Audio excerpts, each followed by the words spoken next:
Kannappa cinema విజయవంతం అవ్వటం ఎంతైనా కూడా మంచు ఫ్యామిలీకి అవసరం అని చెప్పాలి. ఎందుకంటే విపరీతమైన ట్రోలింగ్స్, విష్ణు ఏది మాట్లాడినా ట్రోలింగ్, మోహన్ బాబు ఏది మాట్లాడినా ట్రోలింగ్, మంచు లక్ష్మి ఏది మాట్లాడినా ట్రోలింగ్ ఇటువంటి పరిస్థితి అయితే మనం చూసాం.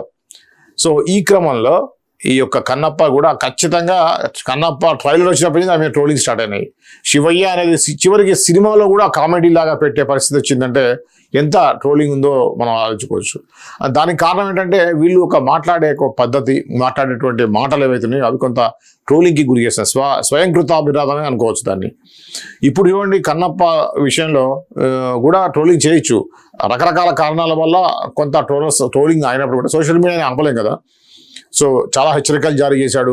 సినిమా రాకముందే సినిమా బాగాలేదని చెప్పేసి మీరు అంటాం కానివ్వండి, దాన్ని నెగిటివ్ ప్రచారం చేస్తే ఖచ్చితంగా చర్యలు తీసుకుంటా అని చెప్పారు. సో అయినా కూడా సినిమా ఏమాత్రం బాగాలేదు అనుకుంటే మాత్రం ఖచ్చితంగా నెగిటివ్ పబ్లిసిటీ అనేది వచ్చేది. కానీ సినిమా బాగుండటం అంటే చూడండి, మీరు జనాలు పబ్లిక్ మంచి ఉంది మంచి, చెడుని చెడు అంటారు. నువ్వు చెత్త సినిమాలు తీసి నా సినిమా బాగాలేదంటాం అంటాం కాదు కదా, కరెక్ట్ కాదు.